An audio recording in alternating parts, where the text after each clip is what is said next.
तो दोस्तों, आप सभी कैसे हो। आज की वीडियो में मैं एक्सप्लेन करने वाली हूँ एक कोरियन मिस्टीरियस हॉरर मूवी को जिसका नाम है डेविल्स डे। इस मूवी के अंदर हम एक लड़की को देखते हैं जिसके अंदर दो डीमन है और उसके मरने के बाद भी वो डीमन उसके साथ ही रहते हैं। तो इस मूवी की शुरुआत होती है एक गेट को दिखाते हुए जिसके ऊपर पतंगे का सिंबल बना हुआ है।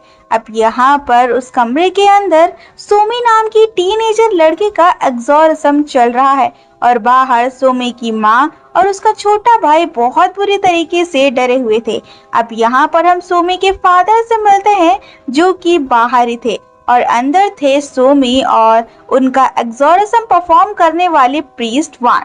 अब यहाँ पे जो सोमी के अंदर जो डीमन है वो उसके डैड को आवाज लगाता है तो सीओ इमोशनल होकर बाहर से दरवाजा पीटने लगता है।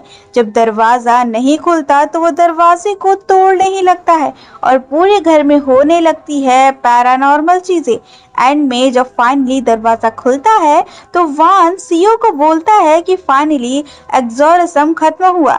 वान का हाथ बहुत बुरी तरीके से घायल था पर अब सोमी ठीक लग रही थी। बिस्तर पे सीओ अपनी बेटी को संभालता है जो कि नॉर्मल हो जाती है, पर थोड़ी ही देर बाद डीमन एक बार फिर से सोमी के शरीर पर कब्जा कर लेता है और एक ही झटके में सोमी के शरीर के अंदर से उसकी जान निकल जाती है, वो मारी जाती है। कमरे में किसी को समझ नहीं आता कि हुआ क्या। इवन वॉन के भी होश उड़ गए थे क्योंकि एग्जॉस्ट फुल तरीके से करा गया था। सीओ अपनी बेटी को जिंदा करने की कोशिश करता है पर अब कोई फायदा नहीं था। अब यहाँ से सीन थोड़ा पास्ट में जाता है जहाँ पे हम एक रात को सोमी और सीओ को छत पे बैठकर बातें करते हुए देखते हैं जो कि यहाँ पे वो टेलीस्कोप से सितारों को भी देख रहे थे। हमें पता चलता है कि सोमी को हमेशा एक बीमारी रहती थी और उसके पैर भी काम नहीं करते थे और जो सीओ था वो एक बड़ा डॉक्टर था तो वो अपनी बेटी का फर्स्ट क्लास इलाज कर रहा था।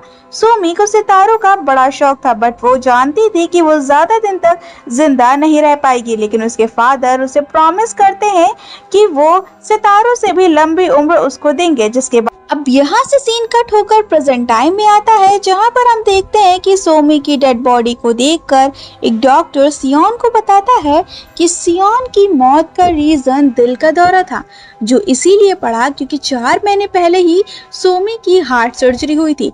पर सीओ तो ऑलरेडी अपनी बेटी के मरने की हिम्मत खो चुका था और अब सीन जाता है सोमी के फ्यूनरल के पहले दिन पे। सोमी की माँ अपनी माँ से बात कर रही थी और उसे बता रही थी कि हुआ क्या, पर असल में इस फैमिली ने डेमोनिक पोजेशन वाली बात अभी किसी को नहीं बताई है क्योंकि मौत का असली रीजन वो डीमन था। थोड़ी देर में फ्यूनरल का एक वर्कर आकर सीओ को बोलता है कि सोमी को सिर्फ 1 दिन के फ्यूनरल की जरूरत है, पर यह बात फैमिली वालों को हजम नहीं होती क्योंकि सब लोग चाहते थे कि सोमी का 3 दिन वाला फ्यूनरल हो। देन सोमी की दादी आकर उस वर्कर को डांट लगाकर उसे वहां से भगा देती हैं। अब यहाँ पर उनकी दादी बताती हैं कि ये एक ट्रेडिशन है कि 3 दिन का फ्यूनरल हो जिसमें 3 दिन तक लोग सोमी को गुड बाय बोल पाएंगे। वहीं हम मॉर को देखते हैं जो कि कमरे में जहाँ पे लाशों को फ्रीजर में स्टोर किया जाता था वो कमरा पूरी तरीके से भरा हुआ था और सोमी के लिए एक टूटा हुआ फ्रीजर ठीक करा जा रहा था। और अब यहाँ पर सीओ मार्टिशियन से सीधे बोल दिया था कि वो सोमी की बॉडी को फ्रिज में ना रखे और सीओ को सोमी के हाथ में एक ब्रेसलेट भी मिलता है जो कि सीओ ने सोमी को दिया था। फिर वो उस ब्रेसलेट को सोमी के हाथ में पहना देता है। अब फ्यूनरल के बाद सीओ अपनी कार में होता है और उसके कलीग्स उसके बारे में उल्टा सीधा बोल रहे थे जैसे कि शायद सीओ ने ही सही से हार्ट ट्रांसप्लांट नहीं किया होगा वगैरह वगैरह। तो सीओ जो होता है वो वापस से फ्यूनरल होम चला जाता है और वहां पर उसे सर्जरी के कुछ विजन्स आते हैं और एक रिंग भी सुनाई देती है। खैर इन सब के बाद सीन प्रीस्ट वान पर शिफ्ट होता है और उसके हाथ पर पंजों के बहुत लंबे निशान थे जैसे कि किसी जानवर ने उसके ऊपर हमला किया हो, लेकिन ये सब असल में सोमी की बॉडी को प्रोसेस करने वाले डीमन ने किया था। और उस एग्जॉर्सिज्म की वीडियो के अंदर हम सब कुछ साफ देख पाते हैं। खैर, उसे ये समझ नहीं आ रहा होता है कि आखिर सुमी के साथ ऐसा क्या हुआ, क्या गलती हो गई थी। तो फिर से वो सारी रिकॉर्डिंग को चेक करता है और उसको अब यहाँ पे हमें पता चलता है कि उस डीमन ने एक रशियन प्रोवर्ब भी बोला था, जिसका मतलब होता है कि हम सब एक हैं। और जिस डीमन को प्रीस्टवान ने सुमी की बॉडी से बाहर किया था, उसका नाम था बैरियल। अब प्रीस्टवान के विजन से हमें एक बात पता चलती है कि पहले वो आर्मी में हुआ करते थे और उनका एक दोस्त भी था जो कि किसी ने शक्तिशाली डीमन ने उसे पोजेस किया हुआ था। और तब प्रीस्टवान ने ही अपने दोस्त का एग्जॉर्सिज्म किया था, पर उस टाइम भी प्रीस्टवान अपने दोस्त को बचा नहीं पाए थे। बेसिकली सुमी का एग्जॉर्सिज्म करके वो खुद के अंदर की गिल्ट को हटाना चाहते थे, लेकिन यहाँ पर उल्टा ही हो गया। अब अगले सीन पर हम देखते हैं एक दूसरा दिन, जहाँ पर फ्यूनरल के अंदर सुमी के स्कूल के सभी दोस्त और टीचर आए हुए थे और उनमें से काफी लोग सुमी से नाराज थे, क्योंकि हार्ट ट्रांसप्लांट के बाद वो अजीब तरीके से बर्ताव करने लगी थी और उसने अपने साथ पढ़ते हुए एक लड़के को भी धक्का दे दिया था और उसकी बाजू जिससे टूट गई थी। अब यहाँ पर हम एक लड़की को भी देखते हैं जो कि सुमी के बारे में गलत बोल रही थी और उसके पास में ही उसके डैड सीओ बैठे हुए थे। अब यहाँ पे उसे अजीब से विजन्स आ रहे होते हैं और उसे सीलिंग से खून टपकता हुआ दिखाई देता है। खैर, अचानक से उस लड़की का गला चोक होने लगता है जो कि सुमी के बारे में गलत बोल रही थी। तो जल्दी से जाकर अब सीओ उसकी हेल्प करता है और उस लड़की के मुंह से बालों का बहुत बड़ा गुच्छा बाहर आता है, जो कि काफी वियर्ड चीज थी। अब ऐसा लग रहा था कि कोई है जो ये नहीं चाहता कि सुमी के बारे में कोई कुछ गलत बोले। अब तभी हम मार्टिशियंस को देखते हैं जो कि सुमी की लाश को बॉडी फ्रिज में रखकर वहां से जाने ही वाला था कि तभी फ्रिज का दरवाजा अपने आप ही ओपन हो जाता है और मार्टिशियंस इससे काफी डर गया था। लेकिन तभी वहां पर उसके पिता सीओ वहां पर आ जाते हैं और वो मार्टिशियंस को सुनाने लगते हैं, क्योंकि उन्होंने साफ कहा था कि डेड बॉडी को फ्रीजर के अंदर मत रखना। और फिर सीओ वहां से चला जाता है। अब रात में जब सभी सो रहे थे तो सीओ को अपने सामने सुमी दिखती है। वो उसके पास जाकर देखता है तो वो उसका भूत था और तभी उसके जो चश्मे हैं वो टूट जाते हैं। लेकिन तभी सीओ जाग उठता है, क्योंकि ये बस उसका एक सपना था। अब यहाँ पर जब से उसकी बेटी गुजरी है तब से उसे अजीब से नाइटमेयर्स आ रहे हैं। लेकिन यहाँ पर सीओ जब अपने चश्मे को चेक करता है तो शॉकिंगली वो सच में टूटी हुई थी। अब यहाँ पर वो काफी हैरान था कि ये सपना था या फिर हकीकत, यानी कोई ना कोई चीज तो है जो कि उसको अपने होने का एहसास करा रही है। खैर, अब सीओ जल्दी से मॉर्चरी में जाता है और वो देखता है कि मार्टिशियन फिर से सुमी की डेड बॉडी को फ्रिज में रख रहा था। तो वो मार्टिशियन को बाहर भेजकर दरवाजे को लॉक कर देता है और सुमी की लाश को बाहर निकाल लेता है, उसके पास बैठ जाता है और वहीं सो जाता है। तभी हम सुमी को देखते हैं जो कि अपनी आंखें खोलती है। खैर, तभी प्रेजेंट सीन हम देखते हैं जहां फिर से प्रीस्ट वान पर चीजें शिफ्ट होती हैं और हम वहां पर हेड प्रीस्ट को देखते हैं जो कि वान उससे मिलने गए थे। अब प्रीस्ट वान यहाँ हेड प्रीस्ट को सारी बात बताते हैं और हेड प्रीस्ट उसे इन सब से दूर रहने की सलाह देता है। और हेड प्रीस्ट की बातों से हमें ये पता चलता है कि प्रीस्ट वान के जिस दोस्त को डीमन ने पोजेस किया था वो भी एक प्रीस्ट ही था और वह डीमन का पीछा करने गया था, लेकिन खुद ही डीमन का शिकार हो गया। बाद में एग्जॉर्सिज्म के दौरान वो मारा भी गया था। खैर, हेड प्रीस्ट वान को बताते हैं कि उन्होंने सुमी की आत्मा की शांति के लिए एक मास प्रेयर रखी है। खैर, अब इसके बाद में हम सुमी की आखिरी सेरेमनी को देखते हैं जिसमें सभी रिलेटिव्स उसे आखिरी बार देखने वाले थे। और एक बात अजीब ये थी कि सुमी के फेस पर जो जख्म के निशान थे वो गायब हो चुके थे। खैर, सीओ अब बाहर खड़ा हुआ था और वह सुमी को आंखें खोलते हुए देखता है और वह अंदर आकर शोर मचाने लगता है कि वो जिंदा है। और लोगों को लगने लगता है कि शायद जो सीओ है वो काफी ज्यादा शॉक है, क्योंकि वो अपनी बेटी से बहुत ज्यादा प्यार करता था। अब खैर, तभी हम प्रीस्ट वान को देखते हैं जिसने उस डीमन के बारे में पता लगाया था। असल में इजराइल नाजरत के अंदर एक लेडी ने को-ज्वाइंट ट्विंस बच्चों को जन्म दिया था। अब को-ज्वाइंट यानी कि जुड़वा बच्चे जिनकी बॉडी जुड़ी हुई होती है। पहले का नाम रखा गया था बैरियल और दूसरी का नाम नहीं रखा गया। उन दो डीमंस ने बहुत आतंक मचाया और उसने लोगों को एक दूसरे को मारने के लिए मैनिपुलेट तक किया और कईयों को तो खुद की जान लेने के लिए मजबूर किया। लेकिन उन डीमंस को रोकने के लिए एंशिएंट प्रीस्ट ने अननेम डीमन को बैरियल के हार्ट में सील कर दिया और उन डीमंस का सिंबल है एक मौत यानी कि पतंगा। मीनवाइल सुमी का छोटा भाई सुमी की लाश के मुंह के अंदर से पतंगे निकलते देखता है और उधर हेड प्रीस्ट वहां सुमी के लिए प्रेयर करने आए थे और वह भी उन पतंगों को देखते हैं और फिर प्रेयर वे करने लगते हैं और अचानक से वो डीमन उस हेड प्रीस्ट को मैनिपुलेट करने लगा था। अब हेड प्रीस्ट को विजन्स आने लगते हैं हॉस्पिटल की सर्जरी के और भी बहुत सारे विजन्स उसे आ रहे थे, लेकिन असल में हेड प्रीस्ट अपना फेस खुद एक शेल्फ से पटक रहा होता है और उसे जो पतंगे दिख रहे थे वह भी बस एक इल्यूजन था और इसी चक्कर में हेड प्रीस्ट अपनी आंखों को भी डैमेज कर लेता है और वहां पर हमें सुमी भी दिखाई देती है।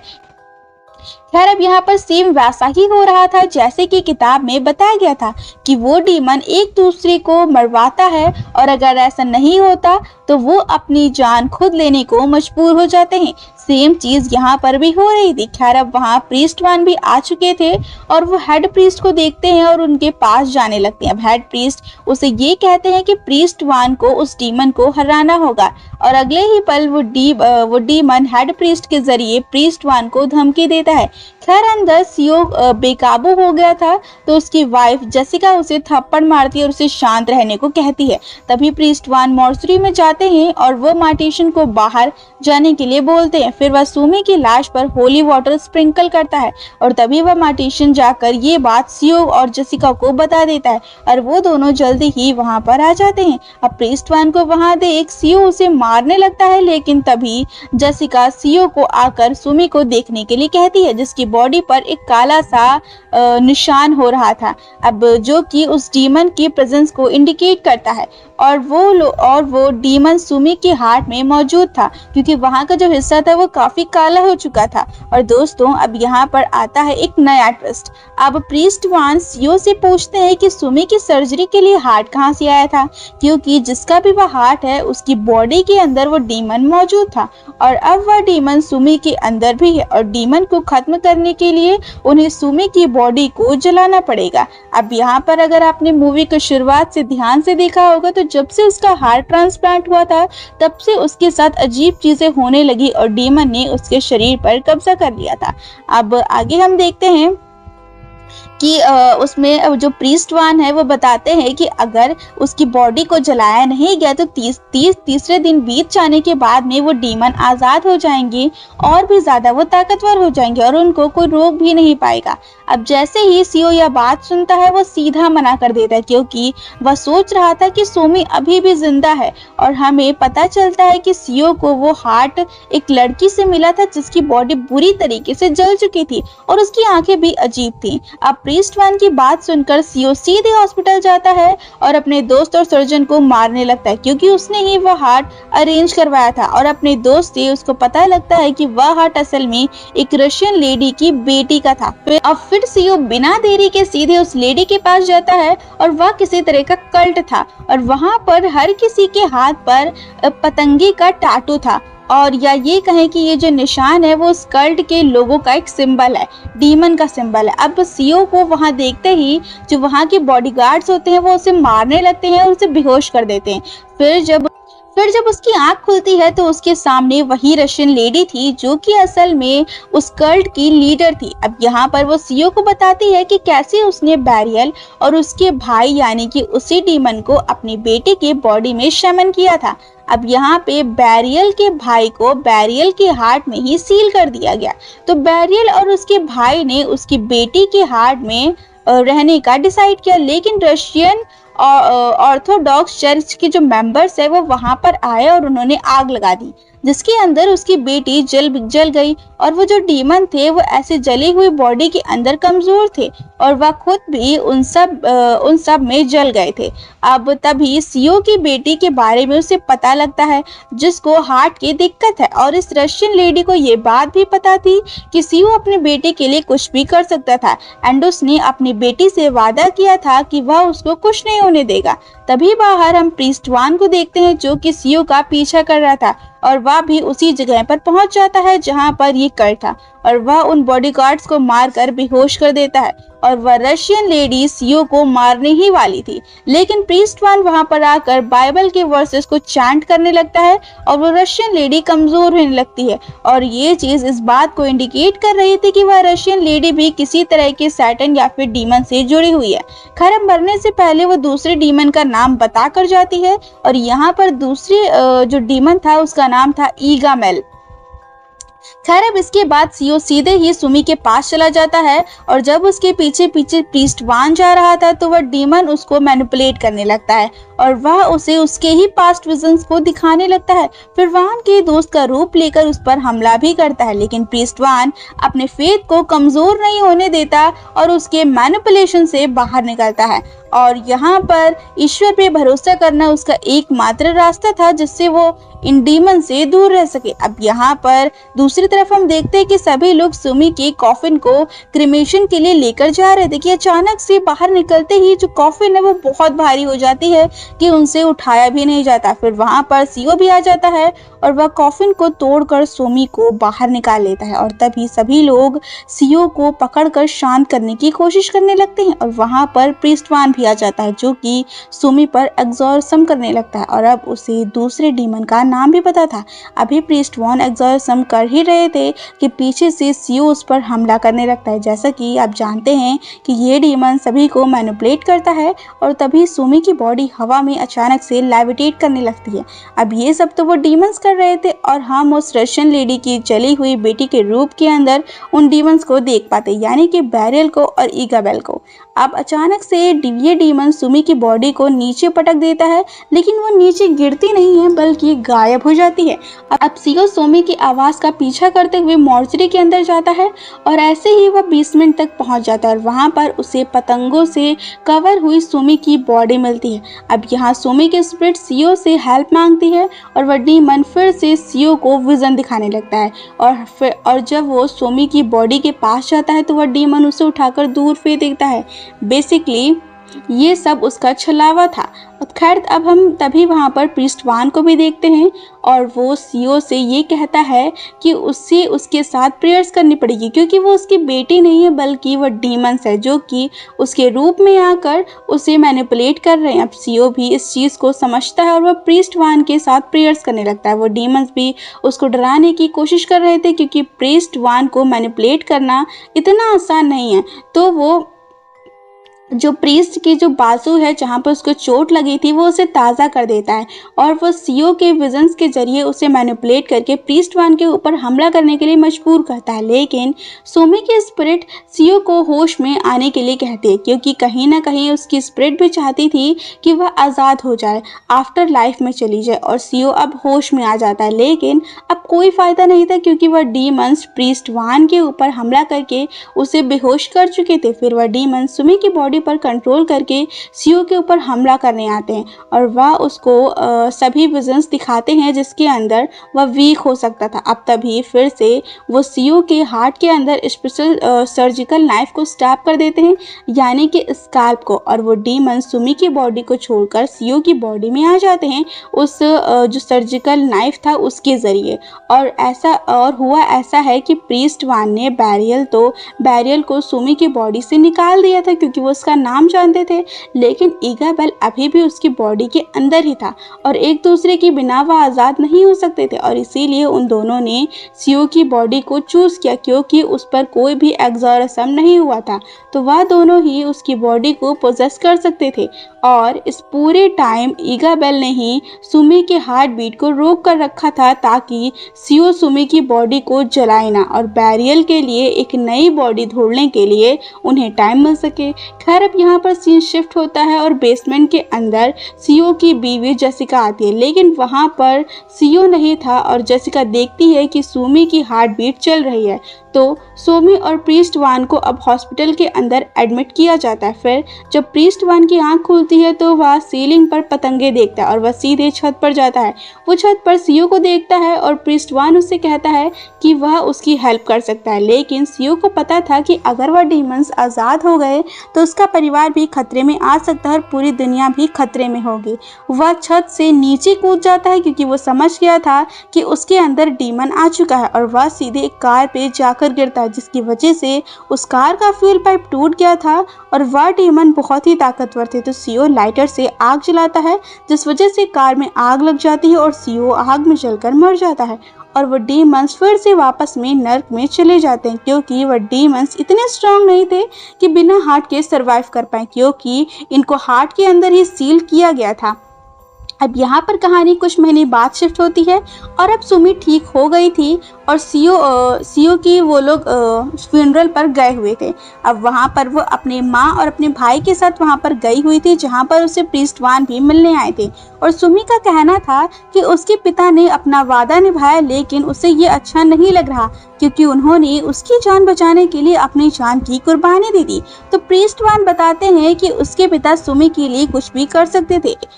अब यहाँ पर प्रीस्ट सुमी से कहता है कि प्रीस्ट के लिए एक आम से स्पिरिट को भी हराना बहुत मुश्किल होता है, लेकिन यहाँ पर सीओ ने दो डीमंस को हराया था। और ये मूवी यहीं पर खत्म हो जाती है। अगर आपको ये मूवी पसंद आई हो तो वीडियो को लाइक, शेयर और सब्सक्राइब जरूर करें और हमारे चैनल की नोटिफिकेशन बेल को ऑन करना ना भूलें।